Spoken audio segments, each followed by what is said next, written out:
Knowing stuff is de facto good, not just because it's enjoyable, not just because man by nature desires to know, but because it allows better thinking.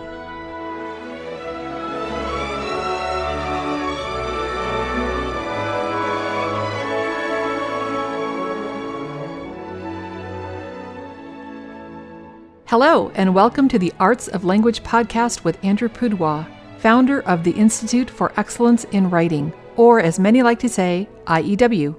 My name is Julie Walker, and I'm honored to serve Andrew and IEW as the Director of Marketing. Our goal here is to equip teachers and teaching parents with methods and materials which will aid them in training their students to become confident and competent communicators and thinkers.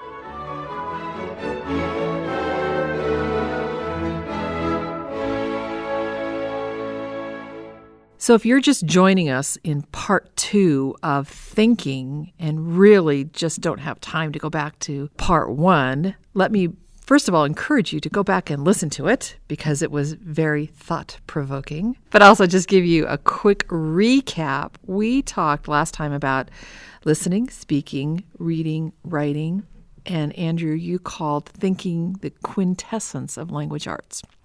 Because the thinking is the stuff from which everything else is made. Right. We can't listen properly if we're not thinking what we're listening to. And thought precedes having something to listen to. Right. And reading is the same idea. You can't, even though listening and reading is a little bit more passive than speaking and writing, somebody is feeding you something when you're listening or when you're reading. But when you're speaking or writing, you have to come up with something of which to write about. And the way you do that is by asking yourself questions that you can then get the stuff out of your brain that was in there to begin with. How'd I do? I think it's a pretty good recap. Good. And you can't get something out of the mind, out of the brain, that isn't in there to begin with. Right. Which is why the storage of language and ideas is so much a prerequisite to good thinking skills later on. Right. I know that when you're teaching a group of students, you can tell right away if they're literate in that their parents are reading to them or that they're memorizing because of the quality of their writing. Absolutely. In fact, I've noticed that the more general knowledge that students have, the more able they are to come up with interesting things to say and write. Yes. And I was contemplating this recently only because there's a debate. It's kind of a shock that it is a debate in the world of education, but it indeed is. Is it worth having children memorize stuff? Why do children have to learn dates and names and places when they can just ask their phone? Mm-hmm. So what's the value of knowing facts if you don't need to? And unfortunately, there are significant voices in the world of education that push technology and don't consider the consequences of making all information instantly available to students who then have no need to actually learn and remember and know things. When you're talking about this argument, I think, the naysayers would say, but what if there's no internet? But it's much more than just not having access to the information. Absolutely. Yeah. It's not as though, what do we do if the lights go out? It's more, what are we doing by minimizing the value of knowing things? Mm-hmm. And as we get into some of our content today, I think it will become more and more evident that knowing stuff is de facto good, not just because it's enjoyable, not just because man by nature desires to know, but because it allows better thinking. Great platform to start. So what's this advanced thinking that we're talking about today? Well, we ended with the basic idea of asking questions. Mm-hmm. And I gave a little example of the girl I met when teaching class in Hawaii who said, my mommy taught me how to know what to write. And you just ask yourself who, what, where, why, when, how. The 6 basic big questions. Kipling wrote that beautiful poem. He called them the 6 wise men, trusted servants who taught me everything I knew, everything I know. And then he makes the point that he gives them a break from 9 to 5 each day because he's busy. But he knows a little person who keeps them continuously busy, sending them on thousands of missions constantly. So it is a natural human function to ask. Children continuously ask questions. Soon, your grandchild will be beyond the point of babbling and quickly into the question of why and what are you doing and why that and how do you do that and how come you can't play with me right now? Right. I know you hear that a lot from your grandchildren. But that whole world of questions is something that has been thought about for a very, very long time. Some people are familiar with the term the progymnasmata, meaning the ancient rhetoric practice exercises. They may have read the term, but I don't think anyone actually knows how to say it. Well, and there's even debate about, is it progymnasmata, progymnasmata? There's, I suppose Greek pronunciation experts who would have a stronger opinion. But essentially, man has been thinking about how to think better, how to write better, how to communicate better for a very, very long time. This is not a new subject. Somehow here in the 21st century America, we're going to discover some new idea that no one's ever thought of before. Highly unlikely, especially as regards to the training of the language arts. So if we go way, way back, we end up where most people do when they go way, way back, and that would be with Aristotle, who had a way of codifying and recording things and teaching them in a way that they could be recorded. And so a lot of what we might call refined or advanced thinking skills aren't new. They're very, very old. However, perhaps a little bit lost on the modern student. Right. We hear the word rhetoric today, and for the most part, it has a negative connotation, Yes. doesn't it? So if you hear in the news or read on some blog or some article on a website or a magazine, rhetoric, it's usually, well, that's just rhetoric. Or that's rhetoric, meaning someone trying to persuade me of something that's wrong or evil, and they're manipulating me, and that's de facto bad. Whereas the real meaning of the word is, of course, the art, the third of the trivium of the liberal arts, the art of persuasion. And is the art of persuasion bad? I suppose you could make an argument for that, but it's already been hashed out. In fact, the early Christians had a little debate about whether Christians should study rhetoric because it was powerful. And so if you have rhetoric and you can persuade people, that has power. Is that dangerous? Is it de facto bad? Is it not? And the debate came out in favor of Christians should study rhetoric, not because persuading people is bad. Persuading people is a natural thing, and if you can persuade people of the truth, of what's right, of what's just, then that's good. It kind of boils down to the thing you hear, today, guns don't kill people, people kill people, right? Okay. Whether you agree with that statement or not, rhetoric doesn't harm people. People harm people. Same thing. So we who are in the world of teaching writing are kind of stuck with either we won't teach thinking skills, and then what do? It's all fluff, creativity, self-expression. Let's just float around and finger paint, right? Or do we teach thinking skills? And if we make that decision, we end up really with those who did before, and we can start with Aristotle. Okay. So what I came up with is kind of a simpler way. If anyone wants to get into this in a lot more depth, it's very easy. You can just do a search for the common topics of Aristotle. And there's hundreds, maybe thousands of web pages that have extensive descriptions and examples and information about this. You could go so far as to actually read Aristotle's rhetoric Right, of course. yourself, although it's very, very deep and dense. But what we've tried to do with our program, and I think we did this most clearly in the high school writing intensive, Right. is take some of those ideas and present them in a way that was a little easier to understand, a little easier to absorb and contemplate and use than perhaps some of the more complex language of Aristotle, and teach 4 basic thinking skills. 4 basic thinking skills. Yes. So these are loosely based on the common topics of Aristotle. We want to give credit where credit is due. Okay. And as I said, people who want to study this in greater depth, there's infinite resources available for that end. The first one is division.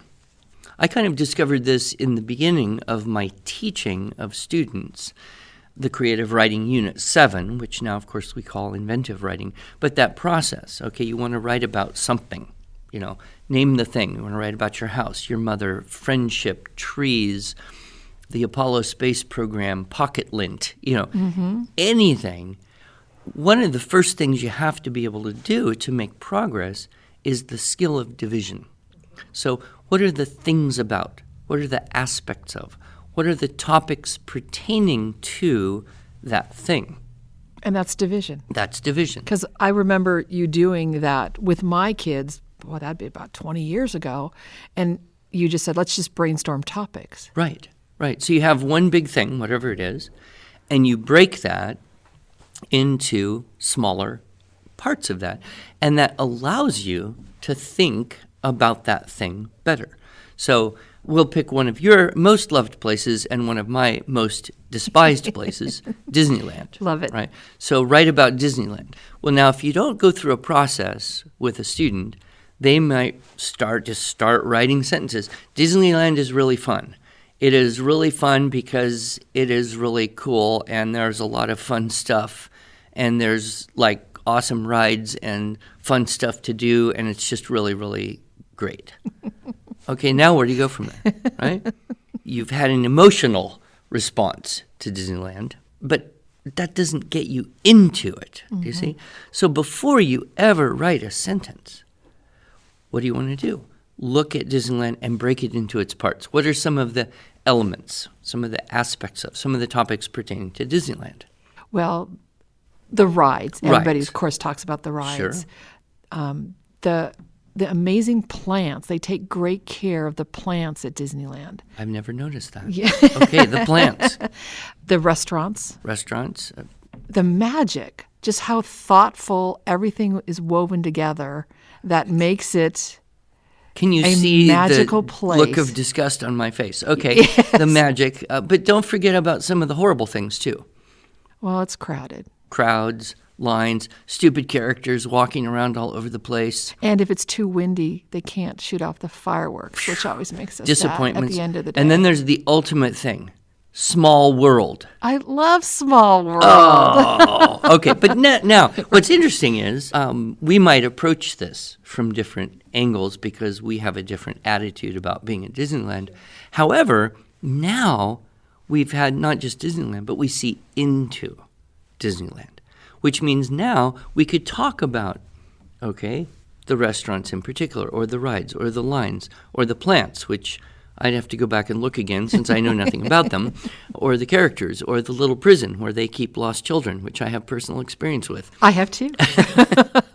Or the big castle, or the characters, or the history. So there's now so much more that we see than just our emotional reaction to Disneyland.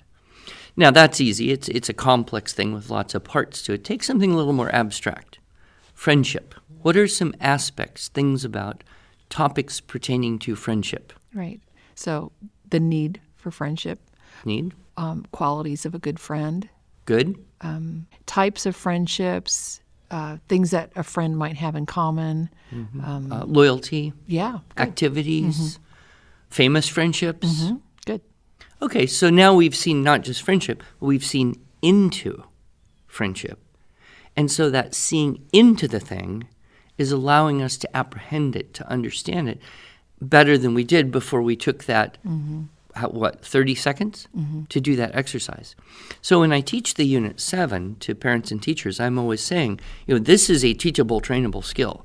You can take a group of kids, throw some semi-random concrete or abstract noun on the whiteboard and say you've got, 2 minutes to list as many things about, aspects of, or topics pertaining to. And you're practicing the skill of division. I love that. I love that exercise. I would love to know if any teachers listening have actually done that in their classroom. Well, maybe we'll hear of it. I certainly have heard stories of teachers finding it very, very helpful, and it's something you could start at the beginning of the year and do it 2, 3, 4, 5 times a week. And over the course of the year, students would get the hang of seeing into something, and that's the open door. Once you've got that, then it's almost all downhill from there. But if you can't do that, you're kind of dead in the water. Which is why I think it's included in Aristotle's first common topic, which is definition. Okay. So, what is the thing? What do you mean by that thing? What does it really mean? Where did it come from? But what are the aspects and things about? That seems to be the most useful from my experience in writing about something, whether it's a big, important subject like the ethics of human cloning, or a creative writing imaginary thing about aliens from planet Zook, right? Mm-hmm. So that first basic skill, division. Okay, now the next skill, I have termed it comparison. What is that thing like? This is the second of the Aristotle's common topics under many systems, and it is something our minds naturally do, right? Yes. So when you meet someone new, your mind will tell you, oh, that person is kind of like this other person that I remember. We just do that. It's a natural faculty of the human mind because it helps us understand and remember things better. Right. Can I give it a comparison example based Sure. on our Disneyland theme? Oh, yes. So a few years ago, I went to Disney World. So the Magic Kingdom of Disney World with a good friend of mine. And she wanted to go on It's a Small World. And I, as I've mentioned earlier, love It's a Small World, but not the ride itself. I mean, let's just be honest, it's monotonous. But there's just something magical about It's a Small World at Disneyland. So I was looking forward to seeing that at Disney World. Very different. It's a small world at Disney World. It's just this tiny little ride like Snow White's Scary Adventure. It's Well, not I a big mean, adventure. when you have something so miserable as that, and your experience in one theme park tells you that it's the most hated thing, of course you would try to minimize that, just like most humans would try to minimize suffering as much as possible. So those of our listeners who have been to the Magic Kingdom in Disney World, I just want you to know that It's a Small World is not small at Disneyland. Yes, well, hopefully it'll become extinct. Nevertheless, we do that, though. We immediately compare things. Right. Say, oh, this is kind of like that. Oh, this place is kind of like this other place I've been. Oh, that story reminds me of this other story. So what's interesting about comparison is that when you have a comparison, it allows you to understand both things a little better. This, of course, we see in the great literature of all time, kind of the mother of all figures of thought, of tropes, is metaphor and simile, right? So we have these metaphors that say this is that, or a simile that says this is like that, or this does as that does. And in experiencing that metaphor or simile, we understand the nature of both better. So when Jesus says, I am the vine, you are the branches, he's using the metaphor so that we, the listeners, can understand the relationship that he's trying to teach us. When we're reading a book that has an excellent simile or metaphor, it paints a little picture in our mind that is different from what it's being compared to.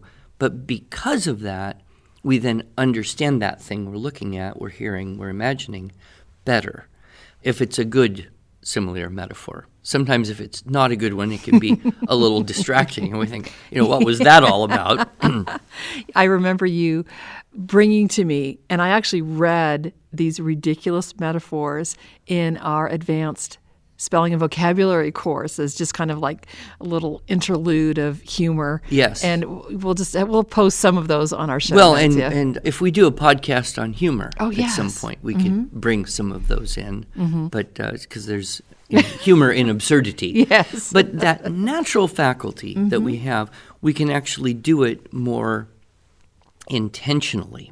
And honestly, any two things can be compared. I remember recently I was teaching a class, and I said, well, compare sunshine and a water bottle, which seem like completely different things and completely different physical manifestations. And one of the students in the class said, well, both can come down on your head. Oh, this is true. Okay. Isn't that interesting? Both can come down on your head. And One not so pleasant, one pleasant. Well, now you're thinking about sunlight in an expanded way, perhaps, than you were. And you're thinking about water bottles in a way different than you previously were. And so, there could be any number of interesting examples of how comparing unlike things helps you see into it, to perceive, to apprehend, to understand, and then to communicate that understanding better. So in our list of stylistic techniques, the third grouping is the decorations. Right. And we always have the simile and the metaphor as one of those things that we put on the checklist, require students to do. They then have to come up with a comparison that they make. It may be effective in writing, it may be a practice one, but in doing so, it gives them content and adds richness to their writing. So that's the second one. Great. Good. Comparison. The third one here would be application. Okay. This is getting a little more specific about the questions. Would you say that when you started with division, comparison, and now application, are these getting more difficult or just? I think so, or not necessarily more difficult, but more focused. I see. Okay. So if you start with who, what, where, why, when, how, Right. that's a shotgun of questions all over the place. Right. If you say, okay, what are the aspects of this thing? Now that's more focused. If you say, what are these things like or similar to, that's more focused. So when we get to application, the question is, to whom or in what circumstances does this have use, purpose, application? In other words, who cares? Okay. Who That's a cares question we about can get this around, thing? yeah. Yeah, and we use that all the time, sometimes in a cynical fashion. Yeah, well, who cares? Like, you can't make anything out of that because nobody's going to care. But then someone will answer you and say, well, so-and-so cares. Yeah. Oh, now that's a whole different world. So who cares? And why do they care? What is the value of that to a person or a particular demographic or in a certain circumstance? And so now who cares about Disneyland, right? Yeah. Who cares and why do they care or why should they care? Those are the heart of the questions that marketing people ask. Yes, that would be your job in part. That is my job. To ask and answer some of those questions in terms of what do we have and who should care about it, and if they don't, how do we help them start to care about it? And they would say sales is kind of a hurt and rescue operation anyway. Like, Yes.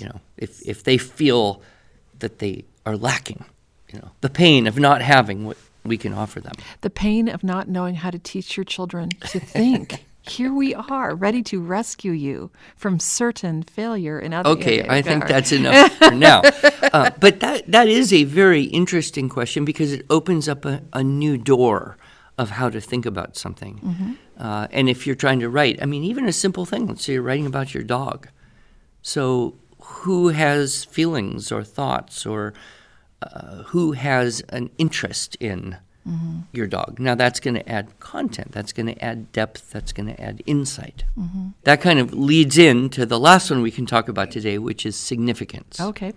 In other words, what's the value? What's the meaning? What's the impact? What are some of the causes? What are some of the effects? What's the best thing about something, the worst thing about something? Significance is actually the habit of asking some of those more philosophical questions, or what we might call critical thinking. It's kind of funny because a lot of people use this term, critical thinking. In fact, we were at a convention not too long ago, and there was a book for sale that said, developing critical thinking skills through writing or through composition. And the lady selling the book was the owner of the company that had published it, or some little thing. And I remember asking her, so how would you define critical thinking? Great question. And there was a very long pause. And then she said, that's a good question. I thought, okay, here's someone who's publishing and selling a book on something that they are not clearly able to define, especially from a marketing point of view, right? You want to have the quick answer, Right. and then you want to have the follow-up understanding. But, I think critical thinking is bandied about maybe Absolutely. too broadly. Yeah, I would agree with So what do we teach in the school? Well, critical thinking skills. Well, what is that? that. Crickets. Yeah. So if we consider, what do critics do? Take a movie critic, for example. They kind of go through this whole process. The first thing they do is a division, right? An analysis. They say, well, okay, there's the plot, there's the costumes, there's the acting, there's the soundtrack, there's the special effects. They divide it into those points. And then they'll take kind of some of those and talk about, okay, so how does that thing impact the movie as a whole? How does, in other words, who cares? How does that make a difference? Who cares about it? Then they'll come to, okay, putting it kind of all back together again. So what's the real value Yes. of this movie? And then they'll give you a recommendation. Yes, definitely go see it. It's got these few little shortcomings, but it's worth your time and money. Or no, it's a piece of junk. Save your time, save your money. Don't worry. But rather than just giving you the recommendation, they go through the whole process so that you can see what their thinking was. That's what we would probably call critical thinking to some degree. It's the critical process. And of course, it implies value, right? With younger students, I won't talk about this per se and say, here, we're going to practice the skill of significance, but I will say, hey, on your list of questions, you've got who, what, where, why, when, how. How about these questions? What's the best thing about something? What's the worst thing about something? What's the value? What's the significance? What do you do with this information? Those types of questions are harder, but that's kind of gets to the crux of things, right? However, to say that something is good or bad, that this is the best or the worst, that this is of more value or of less value, that implies judgment.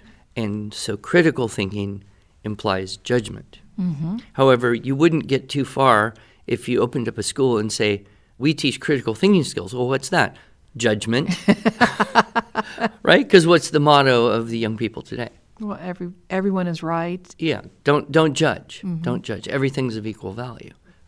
So that's tough, because if we're going to write well, if we're going to have meaningful communication, then we have to get to that point where we are willing to say, This is right and that's not. this is right, this is good, this is true, this is beautiful, and to back it up with all of those questions. But it's interesting because the significance question boils down to, so what? Once met an English teacher years and years ago. He said, I teach essay writing by the who cares, so what method. Oh, I love that. Right? Of course, you teach in high school English. Yes. Right? So, all right, kids, who cares? And so what? So what? So what about that? So what about that? So what about that? He said you could just string out a whole essay just by asking those questions. Who cares and so what? I'm guessing that he probably knew what he was doing, or he stumbled into it because it is common sense, or somewhere there was a connection between the ancient common topics of Aristotle and the rhetoric training exercises and the questions that we still ask today in daily conversation. And I might see Maria here and say, well, who cares about that? And she'd say, well, I do. Right. Okay. Well, why? So what? And so then we get into the content, So it's fascinating. There's really nothing terribly new under the sun, but it is fun to kind of rediscover and then transfer to people some tools that will allow them, hopefully, better thinking, consequently, better reading, better writing, better conversation, a richer, better intellectual life.